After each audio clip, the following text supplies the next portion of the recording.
tenemos un episodio diferente, es una conversación con un muy buen amigo en el que literalmente nos abre su corazón de par en par y comparte su historia personal, nos permite asomarnos a su vida y nos lo va a ir narrando con mucho detalle. Yo lo disfruté mucho en lo personal y me encantaría pues sugerir que más allá de clavarnos en el drama, tal cual como él lo llama, me gustaría que nos enfocáramos en la manera que él ha encontrado para entender su historia a partir del amor y abrazarla, trabajar en ella.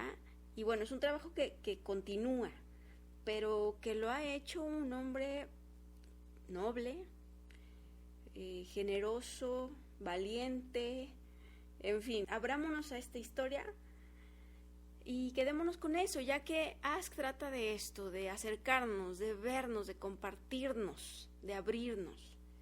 Así que con todo mi agradecimiento para Mo, aquí les dejo este episodio. Espero que lo disfruten y que se queden con lo mejor de él. Pues Mo, me encanta que estés aquí, o sea, hay una parte de ti que yo admiro mucho y pues parte del podcast tiene que ver con esta gente que me inspira, que me deja, que me mueve de alguna u otra manera o que me ha acompañado, ¿no? Y definitivamente tú has sido una de esas personas, cotorreamos increíble. Claro. Digo, hoy quedó claro, tenemos creo que 5 horas previas de conversación a este podcast y Mo, para mí, tú tienes una personalidad bien bonita, muy tierna, pero dulce, pero fuerte. Y algo que me encanta en lo personal de ti es como siempre eres como el pegamento entre diferentes personas. O sea, me acuerdo mucho en la tribu como siempre tú eres así de que el que inicia el movimiento, o a veces si alguien está sentado solito, eres tú el que te encargas de que esa persona se integre. O sea, hay cosas que no nos decimos en el día a día, pero aquí a mí me resultan muy interesantes de una u otra persona, y en tu personalidad es eso, ¿no? Aparte de que siempre te he visto así como un guardián. Qué bueno. Y lo primero que te quiero preguntar así y soltarla sin más es, ¿qué te hace feliz? Bueno, seguro que también me toca saludar, ¿verdad? Antes de... Hola a todos aquellos que nos estén escuchando en este momento. Este es un ejercicio muy bonito de Marifer, de mi amiga muy querida, muy amada, porque pues hemos tenido una relación bien bonita y estoy muy, iba a decir orgulloso, pero no, estoy como muy complacido. Pues también siento mucho su cariño al ella haberme buscado para participar de este ejercicio. Entonces es como algo muy bonito, y qué bueno que hay quien pueda compartir de esto por ahí en algún punto de algún lugar lejano que nos vaya a escuchar este par. Y bueno, ¿qué me hace feliz? Hay muchas cosas que me hacen feliz. De las más terrenales y mundanas, una es el sexo y la otra la comida. Dadores de felicidad. Sí. Hay una muy importante. Me gusta mucho cantar. Considero que tengo un don para las cosas que tienen que ver con la música, con el sonido, con la voz. Y eso me hace inmensamente feliz. Es de las cosas que más me ponen a vibrar el corazón. Cantar, todo lo que tenga que ver con la música. Y bueno, pues tener amigos tan queridos también como Mari es un agasajo. Ustedes a lo mejor no la conocen muy bien, otros tal vez sí, pero el día que tengan oportunidad van a saber lo que se siente. ¿Qué otra cosa me hace feliz? Pues reír, me gusta mucho reírme. Y te ríes mucho. Padre, sí. Y me hace feliz sentir que a las otras personas les agrado. O sea, me gusta que se rían de las tarugadas que digo. Me gusta sentir eso, ¿no? Que soy como alguien que me reconocen por eso, por ser alegre. Eso me hace feliz. Sí, no, y definitivamente. Entonces, es algo que se te da muy a lo natural. Oye, eres diseñador, o sea, te dedicas al diseño. Sí. Me sé la historia, pero nunca te he preguntado por qué elegiste diseño.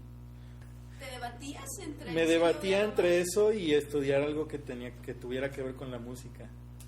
O sea, música, prácticamente sí pasó mucho por mi mente cuando ya tenía que decidir qué carrera, como todo el mundo. Escuché más las voces que me decían, no, de eso te vas a morir de hambre. Y por alguna extraña razón yo pensé que diseñador no, pero luego resultó que era tantito peor. No, gracias a Dios he tenido buena experiencia y no me he muerto de hambre todavía. Aquí sigues. Oye, pues esas son preguntitas con las que arranco, pero siempre me gusta como abordar un tema. Uh-huh. Tú y yo compartimos un chorro de temas que hemos explorado como a lo largo de nuestra amistad. Y lo que me gusta de esta ventana que tenemos en el podcast es que podemos compartir cosas que nos han hecho cambiar, nos han retado, nos han hecho ser mejores personas. Y entre tantos temas, me gustaría platicar contigo de la situación que se dio en casa con tu mamá. Uh-huh. Entiendo que hay una historia ahí detrás que ahorita, bueno, pues es una historia linda que te ha formado, que te ha hecho el hombre que eres, pero sé que hay muchas cosas que a lo mejor otras personas están pasando por procesos similares y no saben cómo atravesarlos, ¿no? Claro. Lo primero que me gustaría saber es cómo fue tu infancia, o sea, ¿cómo recuerdas tu infancia? Mira, de las primeras cosas que pasan por mi mente cuando me haces esa pregunta es una mantita que yo tenía que era como un vestido de mi mamá, que yo sentía que olía a ella y a todos lados tenía que ir con eso. Y tenía esa relación tan estrecha con mi mamá desde muy chiquito. Y siempre me sentí muy cobijado y muy apapachado por ella. Ya, y entonces, aparte de la cobijita, Uh-huh. ¿cómo te recuerdas viviendo de niño en, no sé, tu casa, tu entorno, tus Sí. actividades, tus hermanos? Jugué mucho con mi hermana, la que sigue de mí, porque era como con la Sí. con la que se podía jugar. Y dormimos juntos siempre en el mismo cuarto hasta que yo tuve como, ¿qué habrá sido? Pelos. Yo creo. Entre otras cosas, y como 10 años, yo creo. Luego ya después me pasaron al cuarto de mi hermano, yo creo, supongo por esa misma razón. Claro. Y bueno, pues yo tengo un evento así muy particular, que ya después te platicaré los detalles, que fue como mi despertar a la realidad que estaba viviendo mi familia y mi mamá. Y ese evento fue como entre los 9 y los 10 años. Hasta antes te podría decir que yo tuve una infancia normal, feliz, sí, y sin algún recuerdo de alguna cosa hasta antes de ese momento, de ese episodio, así como que me haya marcado Ya. o que haya sido algo difícil de digerir para un niño. Ok. ¿Hasta tus previos 10 años eras más apegado a mamá o a papá? A mamá. Sí, me sentía muy protegido por ella. Sí, y no recuerdo algún episodio en el que yo haya sentido que ella hacía algo que me doliera hasta ese momento. A ver, pues llévanos de una vez a Ok. ese crack en donde te llega la realidad. Sí. A los 10 todavía estás tiernito y chiquito, Sí, ¿no? cómo Pero no. está padre ver cómo fue que, pum, se te abrió la ventana. Claro. Pues bueno, cuando yo tenía, te digo, entre 9 y 10 años, hubo un episodio. Esa noche me encontré a mi mamá en una mesa de la cocina. Entonces estaba mi mamá y tenía unos frascos de pastillas. Pues yo no sabía ni de qué eran, y eran 1 o 2 frascos. Pues estaban casi vacíos, o si acaso tenían una que otra pastilla. Y recuerdo que en ese momento ella me dijo, me las acabo de tomar todas. Entonces yo me alarmé, lo que hice fue llamar a emergencias y supongo que les dije pues que mi mamá se había tomado unos frascos de pastillas y que yo estaba preocupado por ella. Y pues obviamente ya hice la llamada, marqué, seguro me pidieron los datos, o no sé si en ese momento le pasé el teléfono a mi mamá, algo debe haber surgido, pero sí llegó la ambulancia, llegó todo el rollo. Yo nunca vi a mi mamá mal físicamente, en el sentido de verla como si tuviera una reacción ya más alarmante, Física. algún desmayo o algo sí se notaba rara, obviamente, pero no algo más que me diera así como más preocupación de decir, Sí, puta, ya se me está muriendo aquí, ¿verdad? Entonces cuando llegó ya el servicio de emergencias, ya estaba mi papá con nosotros, ya había llegado mi papá, no sé si no estaba, no sé si no se dio cuenta y luego fue a ver qué estaba pasando. Y luego mi papá se subió a una combi que él tenía de su trabajo conmigo y a mi mamá se la llevó la ambulancia y fuimos a la Cruz Verde y recuerdo que pues ya seguramente la han de haber revisado y todo el rollo. Pasó el tiempo de eso, no pasó a mayores, gracias a Dios. Mi mamá no estuvo, hasta donde yo entiendo, con peligro de su integridad física a un grado ya muy preocupante en ese momento. Y lo que siguió fue que cuando ya nos íbamos a regresar a mi casa, mi mamá no se quiso subir al carro con nosotros. Y eso a mí me dio mucha tristeza y mucha desesperación. Y pues mi papá y ella peleaban. Y mi papá, cuando ya vio que mi mamá por ningún motivo se iba a subir, pues arrancó y se fue.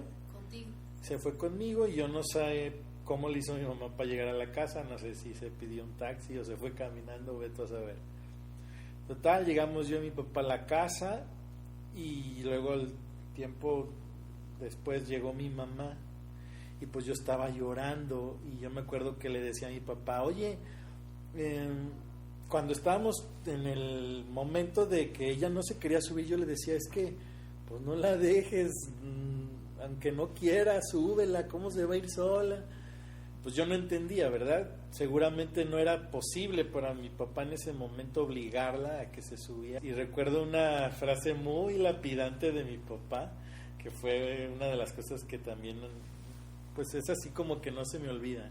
Que marcan. Sí, porque cuando ya llega mi mamá y me encuentra a mí llorando y todo, recuerdo que mi papá le dijo, vas a pagar cada una de las lágrimas de tu hijo o algo así.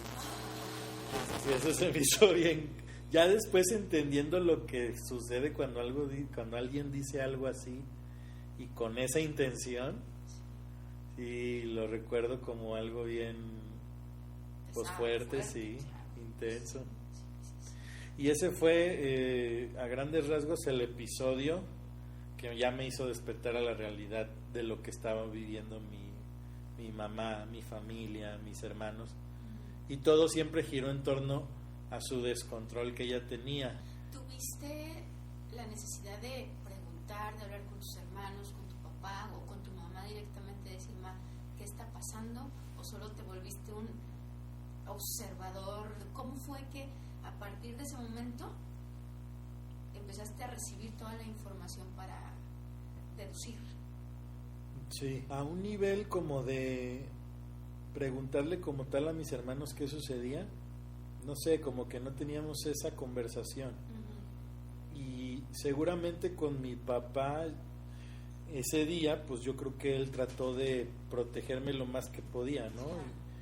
Y no sé, seguramente todavía intentaban como velarme muchas cosas o por lo menos que yo no me diera cuenta de tantas cosas que estaban pasando.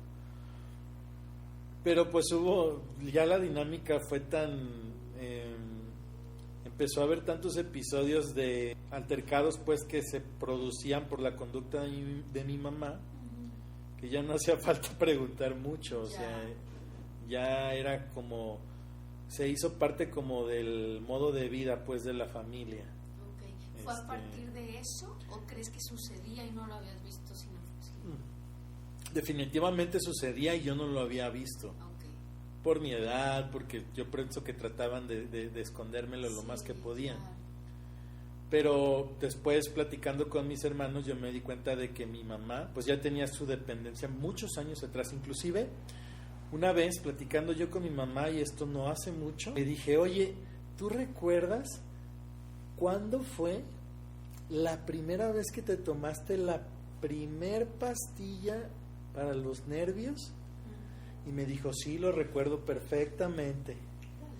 Y le dije, ¿cuándo fue? ¿Qué estaba pasando? Cuéntame de ese evento. Y ya me dijo que yo tuve un tío que no conocí, que se llamó Cristóbal, y es un tío que falleció a sus 27 años. Y me dijo mi mamá que la primer pastilla del Lexotan que ella recuerda en su vida que se tomó fue al momento de subirse al avión para ir al estado donde estaba mi tío, que no me acuerdo ahorita si era Torreón, no me acuerdo el nombre. Y dice que cuando ella se subió al avión fue la primer pastilla del Lexotan que se tomó. Y eso ha de haber sido, pues yo todavía no nací. ¿Cómo se hizo de esa pastilla? Sí sé que ella, las primeras pastillas a las que tuvo acceso fue por medio del servicio médico del banco, eso sí. Okay. Lo dice mi papá y me lo dijo ella. Pero me imagino que como a cualquier persona nos puede llegar a pasar, esos medicamentos le ayudaban a no sentir. Y a su vez ella pues estaba involucrada en situaciones o en relaciones que la incentivaban o la motivaban a acudir a eso, ¿no? Claro, sí. A lo mejor en su interior había muchas cosas que le hacían falta por acomodar, que tampoco entendía por qué le pasaban, y con eso ella pues trataba de evadirlo. Supongo que sí fue como cada vez creciendo más la dependencia y hacerse el descontrol más grande. Yo me imagino que con el conocimiento que los doctores hasta ese momento tenían de los medicamentos, muy seguramente se les llegó a hacer fácil subirle las dosis. O en su momento ella como encontraba ese como alivio, a lo mejor manipulaba la situación para poder tener más medicamento. Y pues seguramente hasta lo compraba, porque yo recuerdo mi mamá trabajaba desde que yo me acuerdo. En ese entonces ella creo que trabajaba en un restaurante que se llamaba el Arthur's. Oye, ¿qué pasó en ti a partir de ese episodio, ese despertar, ese darte cuenta? Y, o sea, te cortaron la infancia, es como cuando te dicen, güey, Santa Claus no existe, tómatela, es así. ¿O fue un proceso? ¿Cómo fue que tú como niñito y siendo tan sensible, o sea, a esa edad peor, cómo fue que digeriste esta información? Bueno, pues de cómo me empezaba yo a sentir, pues sí recuerdo que me daba mucha tristeza ver a mi mamá así, porque la desconocí. Una figura, una imagen de mi mamá que yo nunca la había visto. Cuando Entonces, dices así, ¿te refieres a ausente, ¿a qué te refieres cuando dices ver a mi mamá así? me refiero a verla así cuando ella estaba bajo el influjo de las sustancias. Ya empezabas a detectarlo, Sí. ya decías, Pues es que es bien evidente, pero obviamente yo como niño sí, claro, estabas no con tenía los lentes puestos. Sí, pero es bien evidente. Ese tipo de medicamentos te hacen mucho arrastrar la lengua, te hacen mucho estar aletargado. Son de las dos cosas así las más evidentes que yo puedo identificar. Y sí, un poco la personalidad de la persona cambia. Entra como si fuera un piloto automático. Y bueno, ¿extrañabas a tu mamá en esos momentos ya que lo veías y lo detectabas? Pues sí, obviamente. Y ya cuando la veía así, pues no sabía quién era mi mamá. O sea, yo decía, ¿qué está pasando? O sea, ¿en qué momento se transformó así la persona que yo amo tanto, pues? Y podía luego llegar una tarde y ser tu mamá. Sí, pero fueron las primeras veces. Ya después, de ahí en adelante, yo supongo que la situación fue a la alza en el sentido de ella tuvo más descontrol, ella abusó más del medicamento. Cada vez las cosas que pasaban en el seno familiar eran, ¿cómo decirlo? Pues podría decir más graves, sí, y más pues o sea, como más ruidosas, pues, Okay. ¿sí? O sea, pasamos de, no sé, episodios de gritos con mi mamá y mi papá, Ajá. a de pronto mi mamá amenazando a mi papá ya con cosas pulsocortantes. Okay. O hacernos ya de palabras todos con mi mamá y tener que detenerla entre todos para que no hiciera algo. Y pasamos a que mi mamá tuviera conductas suicidas y amenazara con hacerse daño a sí misma. Okay. O amenazarnos a todos, o sea, episodios Ya gachos, duros, pues. sí. Sin duda eran cosas fuertes, difíciles de sobrellevar y que sí, en su momento nos provocaron muchísima angustia, miedo, desesperación, enojo, impotencia, incertidumbre, desconcierto, todo lo que te puedas imaginar, sobre todo porque pues es alguien, pues es tu mamá, es alguien de tu familia. Seguramente hace falta vivirlo como para comprenderlo. Sí. Pero de todos modos te puedes dar una idea pues de lo que puede suceder en las mentes de cada uno de los miembros de la familia, pues. Claro. ¿Tenías miedo? ¿Vivías con miedo? Sí. Sí, claro, porque hubo un tiempo en el que los episodios con mi mamá eran muy constantes, como mínimo una vez a la semana pasaba algo. Okay. ¿Sí? O a veces hasta más. La situación llegó a tal grado porque por alguna razón muchas de las cosas que mi mamá hacía a veces las dirigía en contra de mi papá. Uh-huh. Entonces, de las últimas cosas ya muy graves que ella empezaba a hacer eran ataques en contra de mi papá. Okay. Ataques directos para con él. Entonces mi papá, lo que en su entendimiento pudo hacer y consideró que era lo mejor, pues se salió de la casa. Y para ese entonces yo tenía 14 años. Nunca lo procesé hasta cuando ya era más grande, pero después yo descubrí que sí había como una huella de abandono en mi interior. Okay, claro. Por parte de mi papá, y en su momento yo creo que sí se lo llegué a reclamar, pues. De decir, oye, ¿cómo nos dejaste solos con este problema tan intenso que estábamos viviendo con mi mamá? ¿Por cuántos años duró así como esta situación? Pues recuerdo dos accesos a hospitales psiquiátricos de mi mamá. Uno como por ahí de los 11, 12 años y otro posterior, no tengo muy clara la fecha. Y cuando ella ingresaba al psiquiátrico tenía como cierta pues voluntad, ¿no? De empezar a ser diferente, o sea, tratar de manejar mejor ya el tema de sus medicamentos. El diagnóstico de mi mamá es una cosa que le llaman paciente maníaco depresiva. Okay. Así le llaman en términos de psiquiátricos. Y también con un rollo de bipolaridad. Entonces, cuando ella salía del hospital, pues había como cierta calma, ¿no? Uh-huh. Pero después de esas 2 veces llegó a tener recaída. Volvía a entrar a la misma dinámica y volvían a pasar cosas también fuertes, pues, ya con nosotros o con ella misma. Todo fue en escala y digamos que ella pudo tener como un episodio como de ya de por su propia voluntad empezar a buscar ayuda. Uh-huh. Cuando yo tenía como unos 15 y los 16 años. Okay. Recuerdo que ella buscó un grupo de narcóticos anónimos.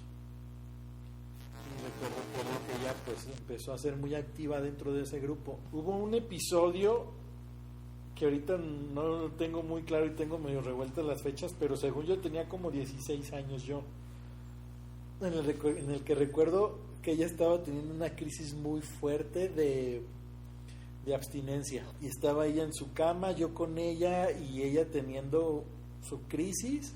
O sea, un tema físico. Sí, físico. Me acuerdo que pues tenía mucha ansiedad y se movía y no podía estar en paz. Es más o menos lo que recuerdo. Okay. Y recuerdo mi angustia, pues eso sí lo recuerdo, como que de verla y no saber qué hacer, cómo ayudarle. Uh-huh. Ella, en medio de todo su historial con el tema de su adicción, Uh-huh. y con el tema de sus problemas emocionales, desarrolló una habilidad a nivel de inteligencia, digamos, y de capacidad de poder manejar las situaciones bien grande. Y yo veo en mi mamá esa característica de genialidad y de una inteligencia por encima de la media, para poder conseguir ya sea el medicamento, ya sea medios, dinero, manipular a las personas. Eso a su vez te lo comento porque ya después su modo de vida se inclinó, como que desarrolló más ella esa parte. Incluso yo creo que ella hubo un momento en el que jugaba a controlar la medicina y se la tomaba cuando ella creía que se la ocupaba tomar, y cuando no se la tomaba y no pasaba nada.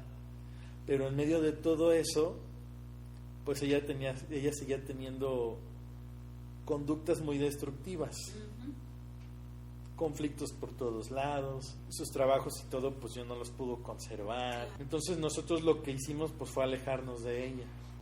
El primero que en cuanto pudo se apartó fue mi hermano el mayor.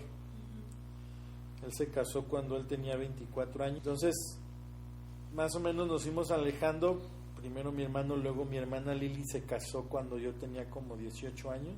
Y ya nomás quedamos yo, mi hermana, con mi mamá, mi hermana con mi sobrino. Cuando ya pudimos emanciparnos, fue cuando yo tenía como unos 20, 21 años. Entonces sí, ya nos animamos a dejar a mi mamá viviendo sola. Y pues más o menos así fue la dinámica de cómo nos fuimos moviendo. Cuando ya nos fuimos todos, pues ella siguió, digamos, con su vida. Y agarrando una que otra chambita así medio esporádica. Pero con la adicción.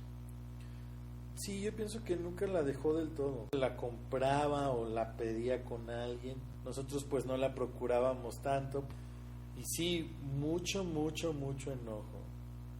Yo les platico a las personas con las que les tengo confianza.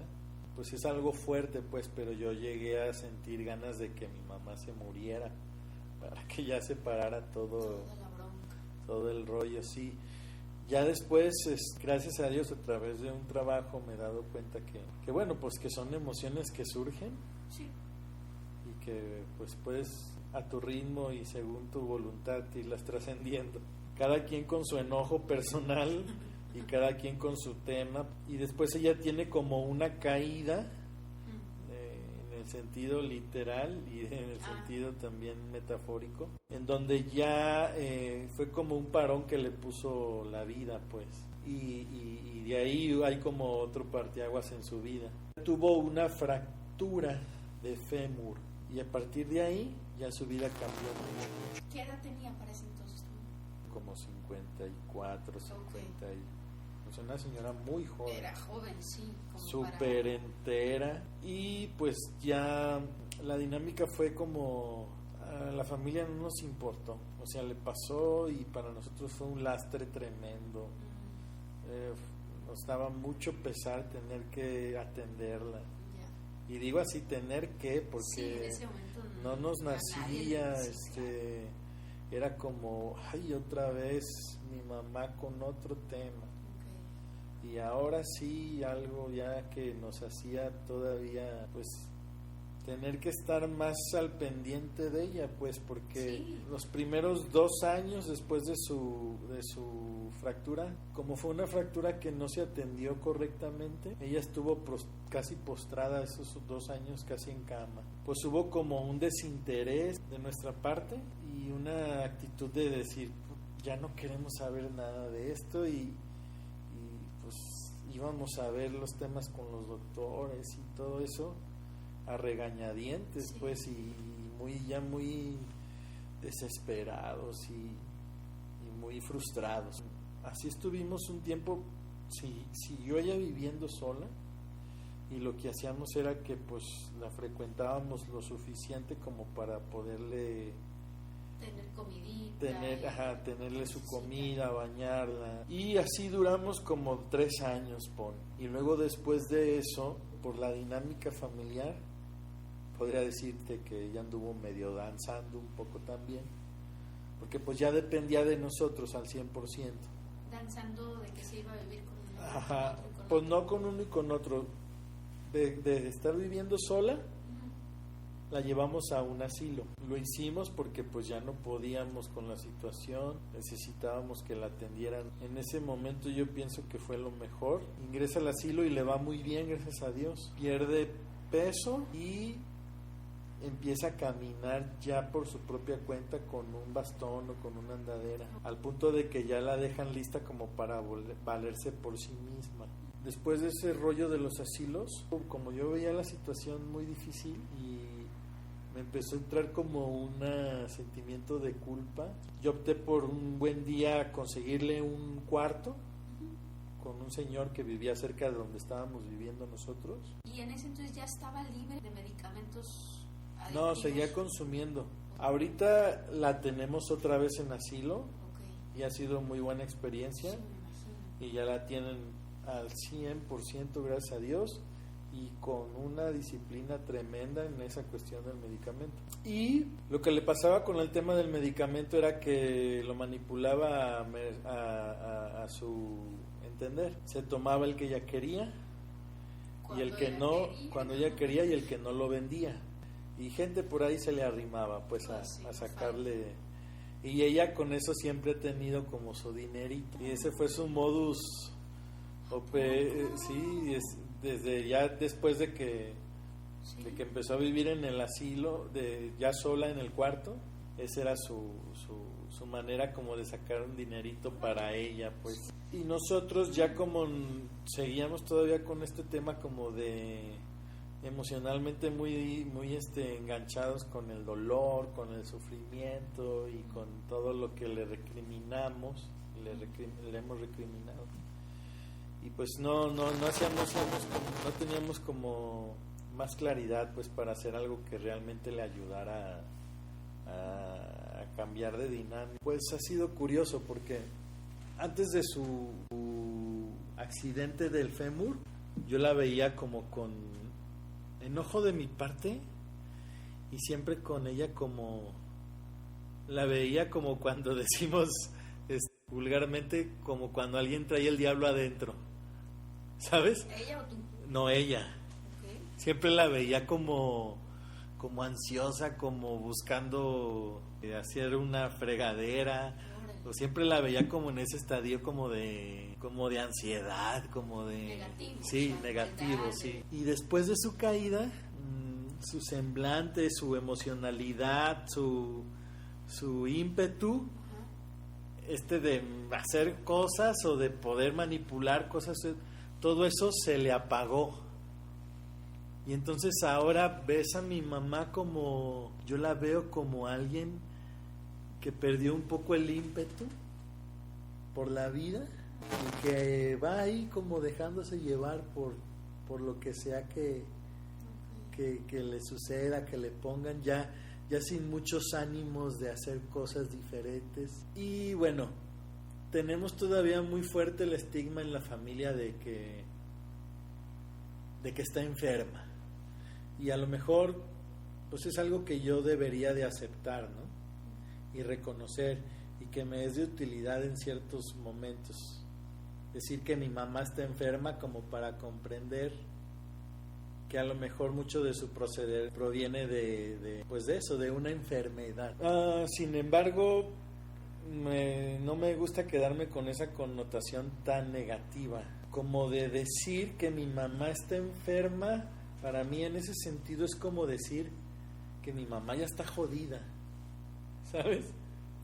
Es como yo mismo sentenciarla a que ya no puede ser o no puede devolverse ella misma el poder que tenemos todos de sanar y de vivir de otra manera.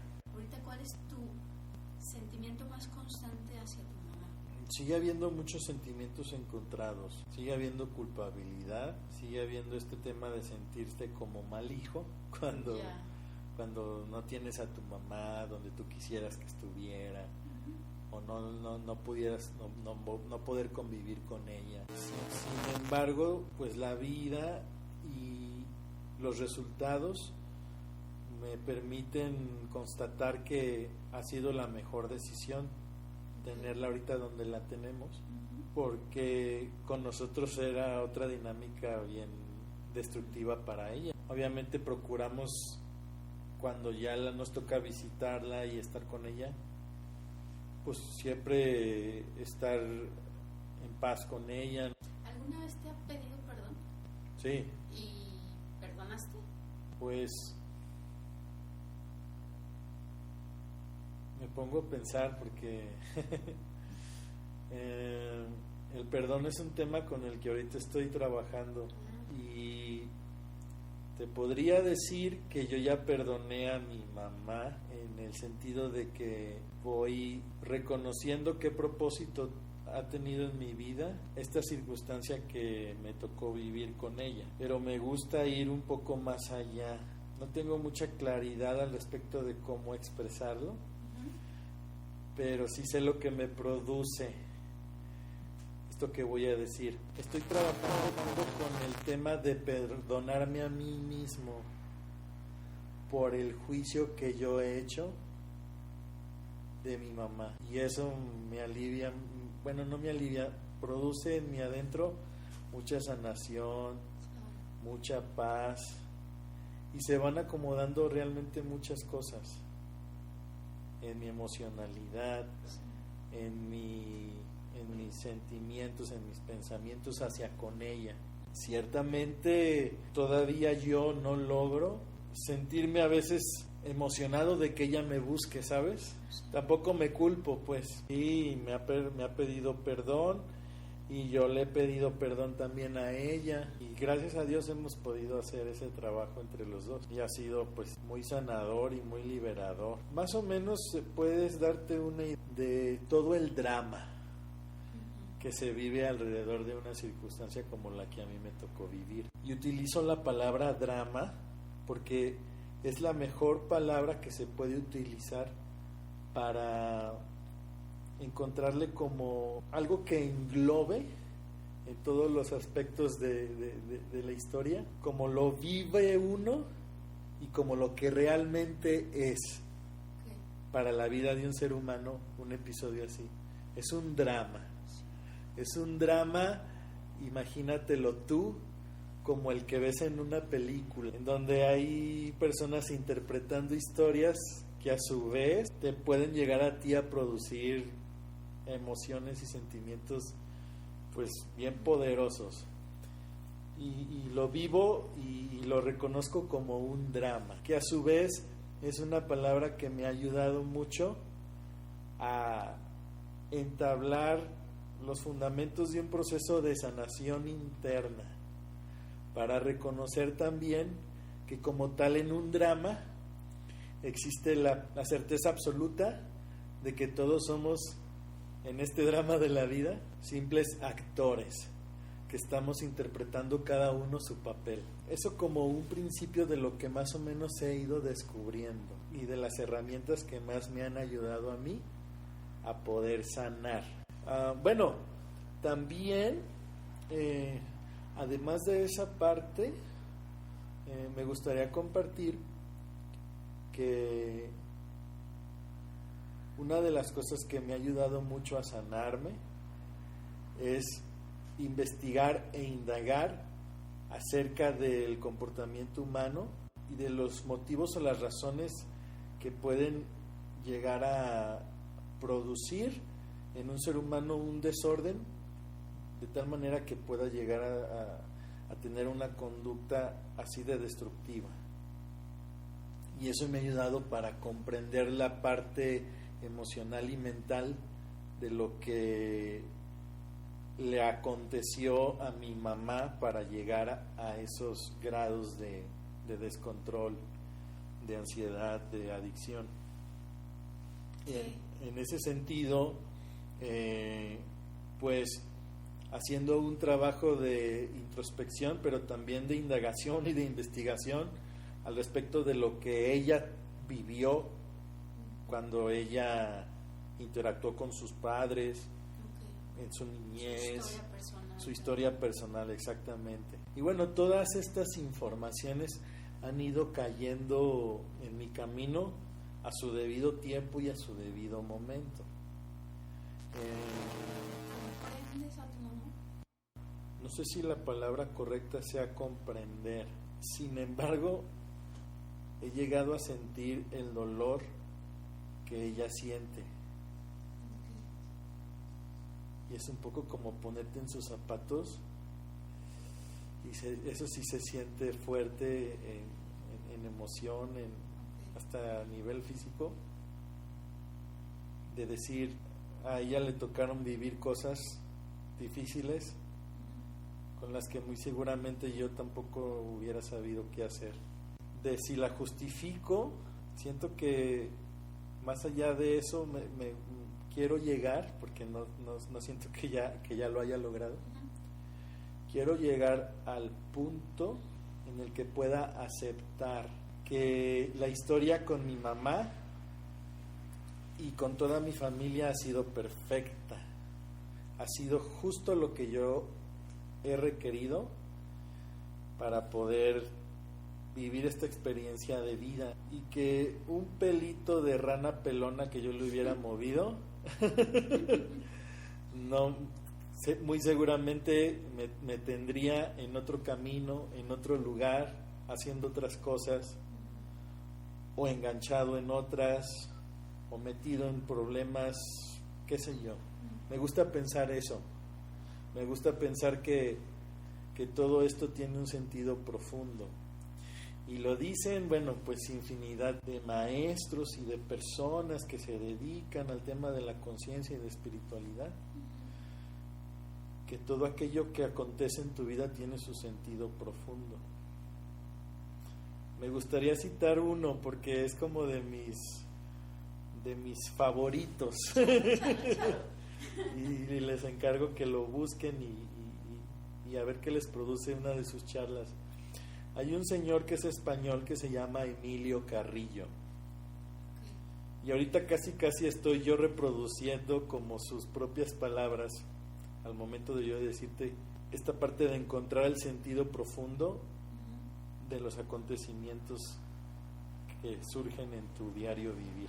Y es como una de las herramientas que a mí me han funcionado y que a diario trabajo con ello para saber exactamente, de menos tener esa disposición, porque hay muchas cosas, hay muchas cosas en la vida que no entiendes para qué te están sucediendo, la mayor parte, y de menos tener esa disposición de saber que eso que te está sucediendo tiene un sentido más profundo que tú ahorita no tienes la capacidad ni mental ni emocional de procesarlo, pero sabes, tienes esa certeza de que cuando te toque y el episodio, digamos, toda esta espuma emocional y esta situación que alborota y que revoluciona tu mente y tu paz, cuando se baje, vas a poder encontrar ese sentido. ¿Te ha pasado? Sí. ¿Estás bien? ¿Estás en paz con la vida, las circunstancias y los personajes que te han rodeado en esta vida? Sí, definitivamente. Bueno, esto no quiere decir que muchas de las veces no haya sentido una frustración y una rabia en contra de la vida, incluso de Dios, y no haya tenido mucho desconcierto al respecto de decir, bueno, ¿por qué a mí, verdad? Decías de encontrar el sentido profundo en las circunstancias. ¿Le has encontrado sentido a la dinámica de la situación que has vivido, en particular en tu relación madre-hijo? Sí. ¿Sí? Sí. O sea, ya se te han revelado este tipo de sentido. O sea, Sí, claro.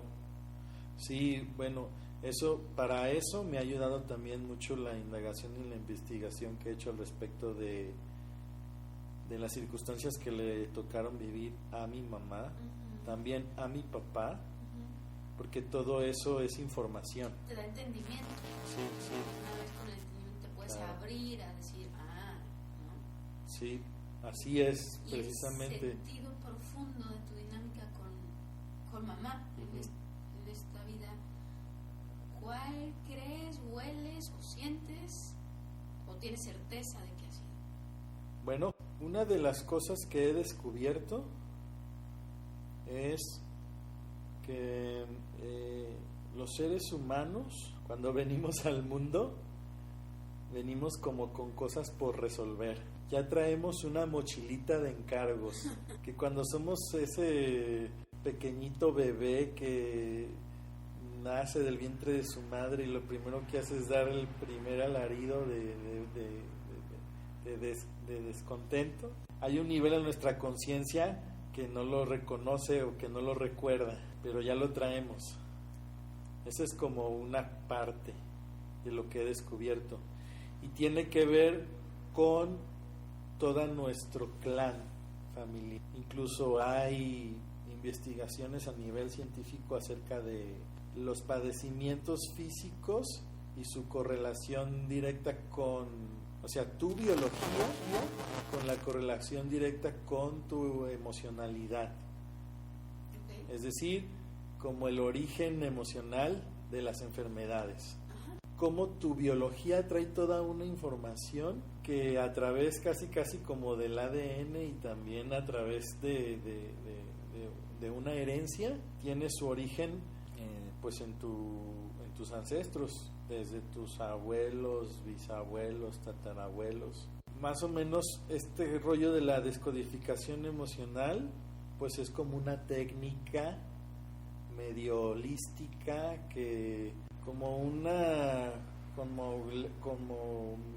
se dice? Como si unieras diferentes visiones de psicología y de cosas que tienen que ver con el rollo de conciencia y espiritualidad. Ajá, sí. Y que lo usan los terapeutas para trabajar con el tema de encontrar respuestas a través de tu historia familiar, entre otras cosas. Son herramientas a las que tú has tenido acceso, has buscado o has acudido y que te han generado todo este bienestar ante el drama. Sí, claro. Del que hablamos. Y un ejemplo así muy concreto, pues te podría decir, una de las circunstancias que yo sé que a mi mamá le produjo mucho dolor y un tema en su interno que no ha podido todavía trascender, es el abandono que ella tuvo por parte de su papá, mi abuelo paterno. Entonces, ese tipo de información te va ayudando a ti a acomodar tu computadora interna, porque nos guste o no nos guste, en nuestro interior hay como una computadora que está llena de información y a veces es bueno darse la tarea de indagar acerca de cómo podemos acomodar toda esa información para poder ir trascendiendo esos temas. Y se requiere mucho valor pues para llegar ahí. Sí. ¿Amas a tu mamá? Claro. Sí, con todo mi corazón. ¿Amas tu vida? Sí. Pues es un tema que también luego con trabajo vas descubriendo que puedes acceder a un, digamos con entrenamiento, puedes acceder a un estadio en el que puedes aceptar, reconociendo que somos algo más que lo que estamos representando en nuestros personajes. Solo hasta ahí sabes.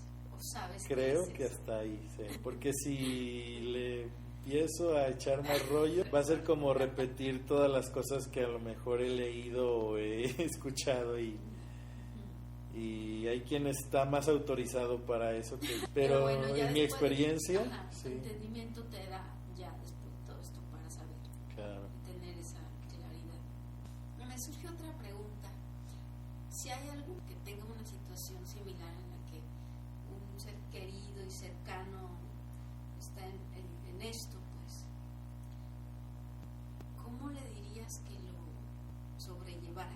Le diría que buscara ayuda, porque no va a poder solo, y que hiciera un ejercicio de entrega.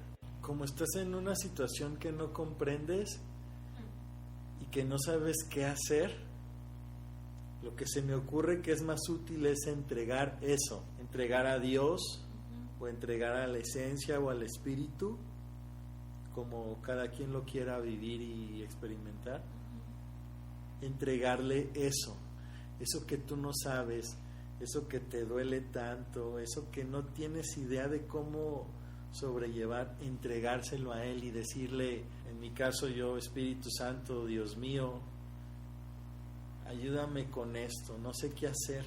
Y toda esta rabia que me puede provocar, o toda esta angustia, o estas ganas de hacer cualquier cosa,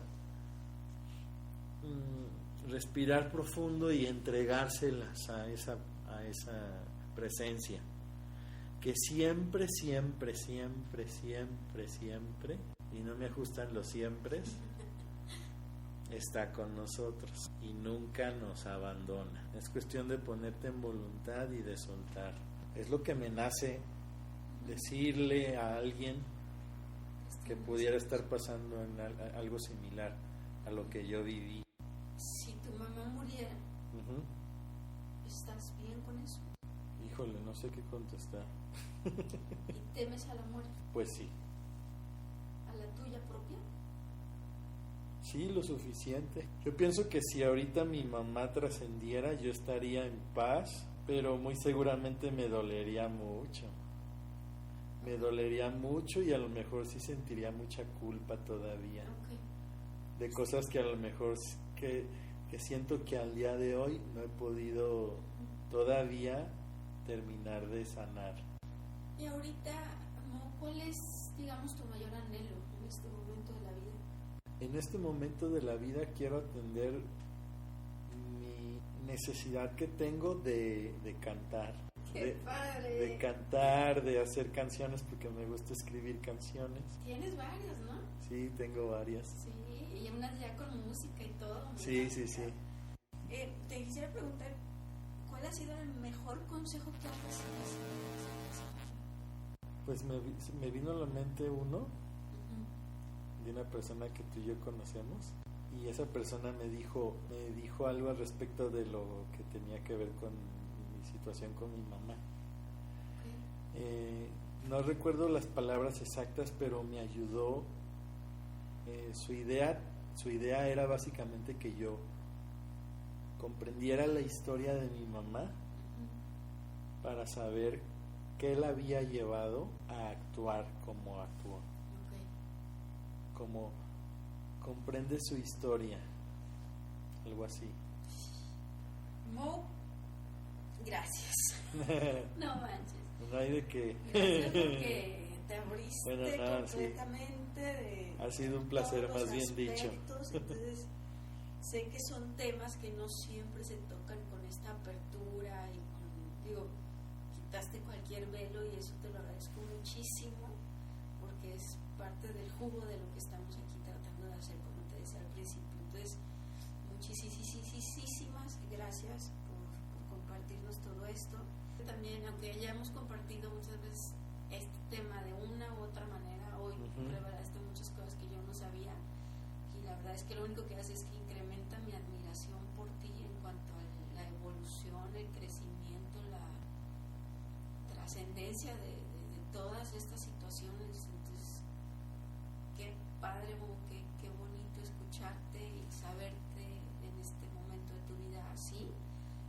Y a mí en lo personal me da mucha ilusión saber lo que viene para ti, pues, porque sabes, después de tanto trabajo hecho, más lo que estás haciendo ahorita, hijo, o sea, estoy segura que vienen cosas bien bonitas, y yo creo que nos aventaste unas joyas que habrá que rescatar, porque te aventaste unas casi sin querer, yo creo, y otras con mucha intención, pero que están ahí cargadito este podcast de herramientas y de tips muy bonitos, muy valiosos y muy profundos.